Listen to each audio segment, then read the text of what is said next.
Instituto Democracia y Municipalismo, que dicen que es un think tank. Ellos sabrán lo que es eso. Nosotros somos como un cuarto trastero de Ayerza del Futuro, un cuarto trastero donde nos intercambiamos ideas. Ellos son más importantes porque están en Madrid. Y a partir de 2013 se nos plantea, yo creo que a distintos sectores, bien, si el ciclo va a tener una fase institucional, vamos a probar con aquello que en principio puede suponer o puede significar, bueno, siempre con esa desconfianza de las instituciones, digamos, lo que sería el nivel más cercano de la democracia. Y para ello se recupera una palabra que es la palabra municipalismo, que realmente estaba perdida del vocabulario político en España. La tradición municipalista, junto con la federal, curiosamente no tiene continuidad dentro del republicanismo. El republicanismo se va a hacer unitario, algo también, en cierto modo, en Cataluña, y luego esto será recogido, curiosamente, por el movimiento obrero, especialmente por el anarcosindicalismo. La tradición municipalista desaparece con el franquismo, desaparece propiamente, podríamos decir que se extinguen. Sin embargo, lo que eran sus líneas o sus hilos más profundos, no. O sea, en los años 70 yo creo que esto vuelve, y vuelve de la mano de los movimientos vecinales.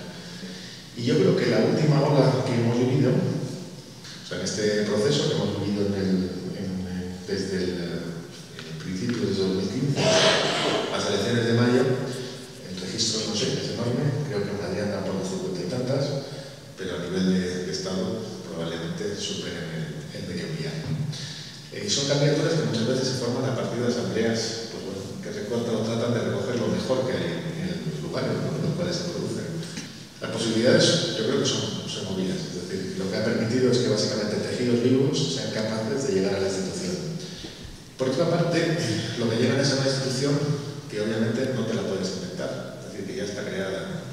Y en el caso español, esto que podríamos llamar la democracia local está capado, está recortado de distintas maneras. La democracia local ha quedado coartada en términos legales, en términos fiscales y además convertida en una suerte de máquina empresarial ligada al ciclo inmobiliario financiero. La pregunta, lo que se abre ahora mismo, es cómo se puede mantener precisamente esa dinámica de cambio, de redemocratización de una institución que está tan sometida o tan condicionada por estos factores. Y si estas candidaturas y estos procesos de formación de estas candidaturas, que son procesos de movimiento, pueden llegar a invertir esa situación.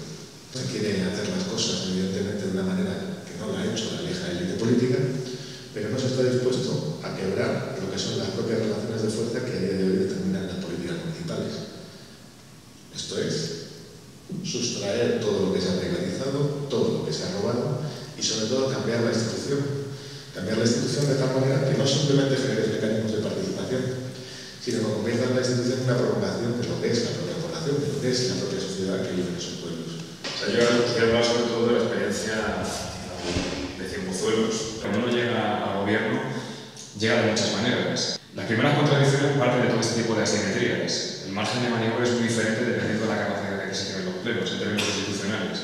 Y no se pueden implantar mociones así como así. Eso es un problema básico de las contradicciones con las que una izquierda y una serie de movimientos que no han estado durante muchísimo tiempo sin acceder a las instituciones se van a encontrar de manera inmediata. Otro límite que también ha señalado Manuel, y yo voy a marcar también de manera que es un poco más local y territorial, es que la propia estructura institucional está radicalmente atrofiada. Es decir, desde las bases reguladoras del 85, de las bases reguladoras, la democracia municipal es una democracia de carácter formal, pero que a la hora de la verdad no tiene una capacidad presupuestaria mínima y tampoco tiene, como él ha señalado, maneja una serie, o sea, que en la cuota, digamos, que le toca a los presupuestos del Estado es mínima. Otra contradicción, la tercera, tendría que ver con las prácticas burocráticas, institucionales y políticas económicas de cada uno de los espacios locales en los cuales nos movemos, ¿no? En el caso de Cienpozuelos, lo que te encuentras son todas esas redes clientelares que vamos a llegar que van a estar, de alguna manera, cercando al propio consistorio. O sea, una de las grandes ficciones de las instituciones liberales es decir que las instituciones son organismos de mediación y que de alguna manera, bueno, tienen que arbitrar conflictos. Bueno, eso es una concepción de la institución que ya inmediatamente limita mucho el movimiento, a mi juicio. Yo creo que allí se llega porque hay un ciclo de movilizaciones con unas demandas claras, con un programa específico, y a lo que se va no es a gestionar para todo el mundo, sino que se va, desde luego, a gestionar cosas, pero se va a hacer política. Y hacer política es política, no es gestión, ¿no? Hay una diferencia importante.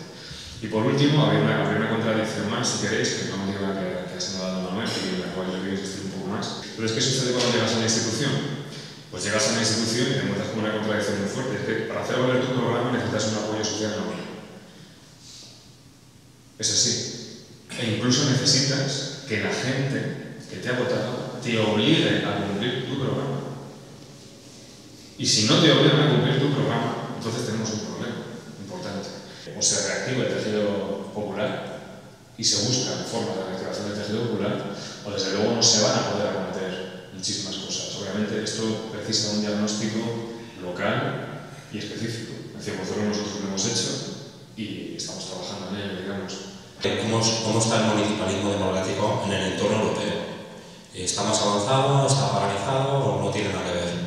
Realmente el referente es este, no es por palabra que no parezca, pero no hay, al menos que yo sepa, ese marco, si quiere, o ese otro lugar en el cual reflejarnos. Lo bueno que tiene España es que ha sido el epicentro de la crisis, no solo económica, sino política. Ha sido un campo de lugar de experimentación, parece que no. Si Europa, como continente decadente que es, en este caso creo que puede enseñar un poco.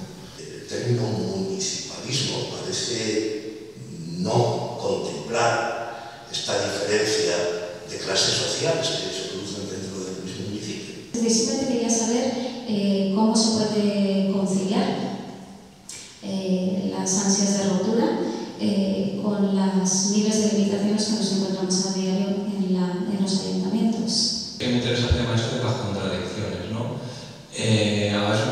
Mario, has mencionado 4, pero quizás haya, o yo veo una contradicción más que es la más importante de todas, y es el municipalismo realmente puede ser, o no es, quiero decir, no es independiente, ¿no? Debido a todas estas limitaciones, ¿no?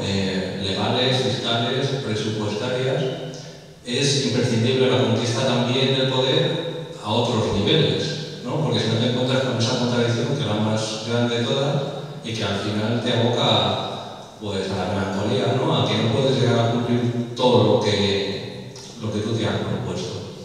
Te voy a contestar con una palabra así como tal. O sea, la democracia siempre es una ficción, porque es pensar que una sociedad que está fracturada se puede gobernar de una forma unitaria.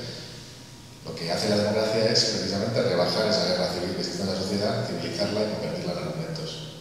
A la vez la integra y la neutraliza. Pero es que vivimos en ella. Tienes un movimiento, tú eres una élite dentro de ese movimiento, una minoría, y lo que tratas es de romper y quebrar todas las élites que sean alternativas. Lo primero que destruyes es tu crítica por la izquierda. Lo que debería ser tu peana para moverte es lo primero que te cargas. Lo hizo el PSOE durante los 80 y lo que hace es gobernar sobre ese desierto. Obviamente no aguanta, pasa un tiempo, lo derrota. Y viene el PP. Y el PP sabe lo que se hace. Es decir, sabe gobernar también desde fuera con poderes empresariales. Y sabe, en un momento dado, un poder empresarial, ¡pum! Si es que esto tiene que funcionar autónomamente. En un gobierno como el de ahora Madrid tienes que pensar en esos términos. Y por decirlo, espero que esto se grave.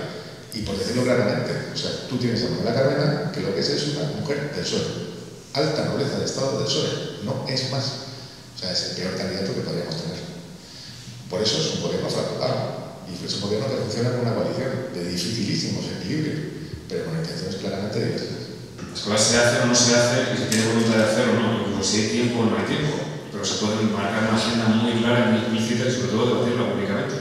Cuando no se debaten las agendas públicamente, que es un problema muy serio, y es uno de los grandes problemas que yo creo que tiene ahora Madrid. Si esa base social que te ha apoyado y te ha legitimado, y a la que tú deberías, como mandatada que estás, pues, esa obediencia, y no haces caso omiso de tu programa, que ya Carmena dijo que era una especie de lugar donde se podía inspirar uno, pero que era una cosa seria, ¿no? Pues entonces ya tienes un problema muy claro, ¿no? O sea, estamos viendo un problema clarísimo, donde hay una separación, otra vez, entre gobernantes y gobernados, y donde ese espacio del inicio que quiso conquistar, que fue reducir el espacio, o sea, reducir la delegación y convertirla en mandato político, o sea, no delegación, no delegar, como digamos en la tradición liberal, delegar sino precisamente reconstruir, si queréis, un vínculo entre gobernantes y gobernados que no ha existido, ¿no? Que se puede hacer en el ámbito municipal, pero que se puede apostar y incluso puede llevarlo mucho más de manera más fuerte a otro tipo de parlamentos superiores. Pero hay un miedo que yo creo que tiene que ver directamente con el asumir demasiado pronto y demasiado fuerte lo que es la dinámica institucional. No se puede gobernar de alguna manera. Si hemos venido a eso, repito, que entonces no estamos mostrando que hay diferencias entre gobiernos. Estamos simplemente mostrando que, bueno, que el PP lo hace muy bien, que el sistema lo han montado ellos y que nosotros lo único que podemos hacer es navegar ese sistema de manera un poco, ¿no? Pues haciendo cositas aquí, por allá, unas becas de comedor, unas becas de tal, unas cosas, pero bueno, lo gordo no es eso. Lo gordo es meterte en el urbanismo, meterte a otra serie de cosas que son fundamentales para poder alterar la red de poderes que tienes en tu propio municipio.